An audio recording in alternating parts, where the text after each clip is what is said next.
Jadi kalau dulu itu kan ada peristiwa itu ya, peristiwa yang ya mungkin semuanya sudah tahu tentang 98. Kenapa kok bapak ini tuh kayak menggebu-gebu pengen menjadi pemimpin gitu. Jadi jangan kaget jika nanti di tahun-tahun, kita nggak ngerti ya tahun kapan itu, akan apa ya namanya, tersenggol lagi peristiwa-peristiwa kelam. Apa kabar semua? Semoga semua baik-baik dimanapun berada. Hari ini saya baru bisa bikin konten dari 6 bulan lalu. Jadi kalau teman-teman follower saya yang ikuti saya baru terakhir konten 6 bulan lalu. Saya nggak tahu ini pengennya bahas apa, tapi ya nggak ngerti, pengen konten saja malam ini juga nggak ada prepare, semua dadakan. Saya pengen mengulas tentang apa yang sudah pernah saya hitung. Jadi 6 bulan lalu lebih, kalau nggak salah ya lebih, saya pernah menghitung iseng-iseng. Jadi sekitar jam 1 lebih, sekitar jam 2 pagi di Yogyakarta. Jadi waktu aku ke Jogja di Malioboro, jadi aku keluar hotel, aku duduk di depannya, aku hitung nih iseng-iseng, siapa tahu presiden yang akan terjadi, yang akan jadi di saat akan datang. Jadi pikiranku waktu itu saya hitung nemunya tanggal 17 Oktober itu, dan beliau ternyata jadi Presiden Republik Indonesia. Saya ucapkan selamat. Semoga kedepannya bangsa kita ini menjadi yang lebih baik, harapan rakyat itu. Terus di channel sebelah aku pernah menerawang kalau di Presiden ke-8 ini tidak akan menyelesaikan masa tugasnya hingga sampai usai. Banyak penerawang lain, banyak pendapat lain yang katanya sakit atau apa gitu. Tapi saya tidak melihat itu. Jadi saya tidak melihat bahwa beliau sakit. Namun yang saya lihat di sini itu ada sesuatu hal yang kayak, kalau wong Jawa ngarani gonjang-ganjing gitu. Ada beberapa perhara yang akan datang. Apa penyebabnya? Penyebabnya gini, di masa-masa kerajaan ini yang saat ini terjadi, ada beberapa hal yang menjadi tujuan. Ini menurut terawangan saya, menurut batin saya coba kayak dudah sedikit-sedikit gitu. Ada satu yang menjadi tujuan. Mungkin gini loh, bukannya kita membangkitkan kisah kelam, kita bukan maksudnya seperti itu gitu. Gimana ya, saya juga bingung cara menjabarkannya seperti apa.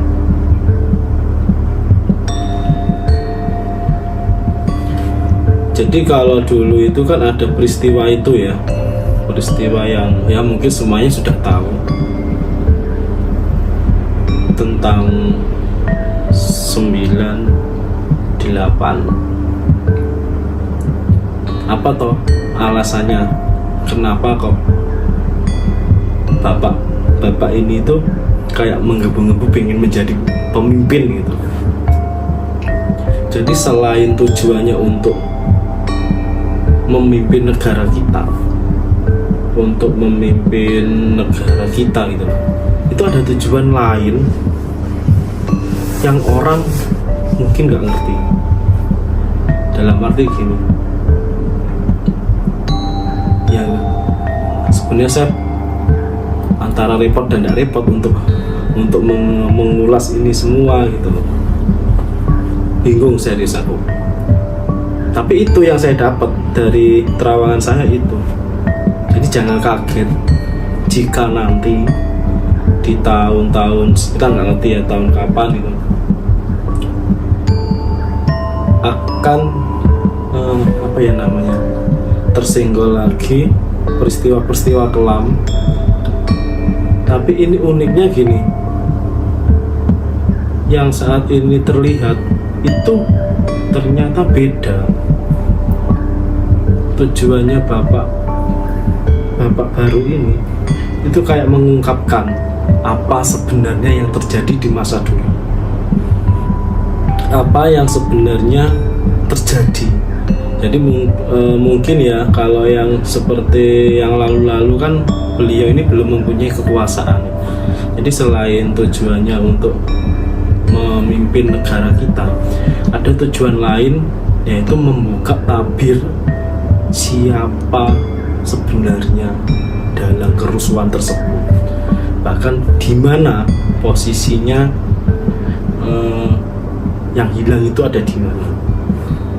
Mungkin dengan bapak ini menjadi seorang pemimpin negara ini, di sini bapak lebih berani untuk membongkar sejarah kelam sebenarnya itu seperti apa, bahkan dalangnya kerusuhan itu apa.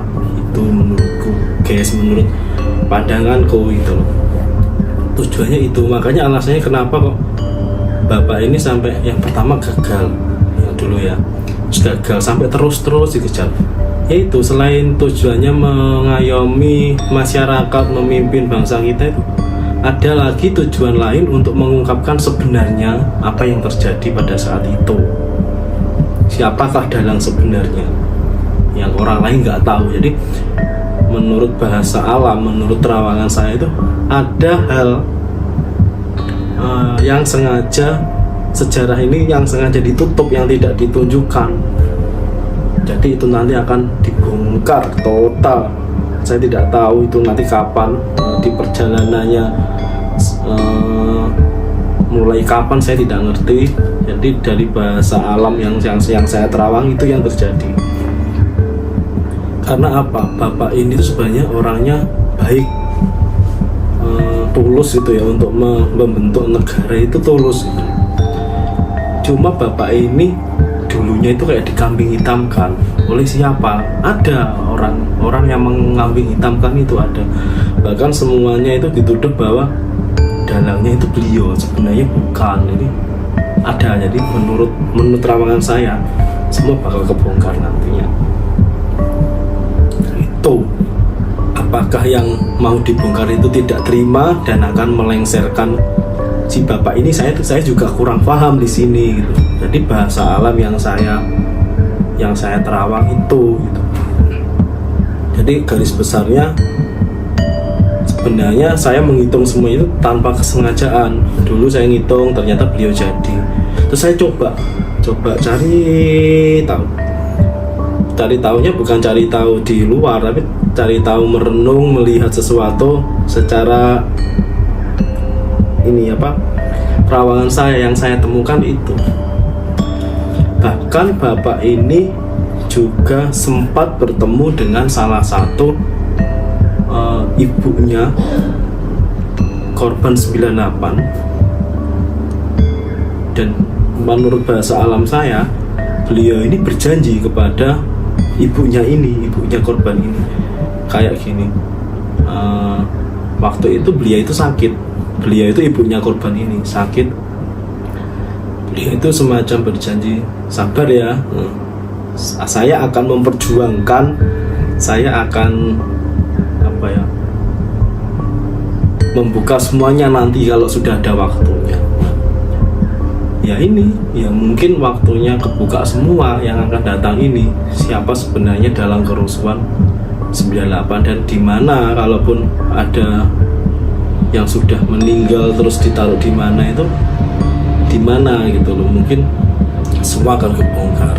Intinya beliau ini hanya sebagai kambing hitam kalau bahasa alam saya. Jadi jujur ya, menerawang ini agak sensitif, agak saya sendiri pun juga antara maju dan mundur untuk untuk menyampaikan terawangan saya ini, tapi ya yang saya terawang itu.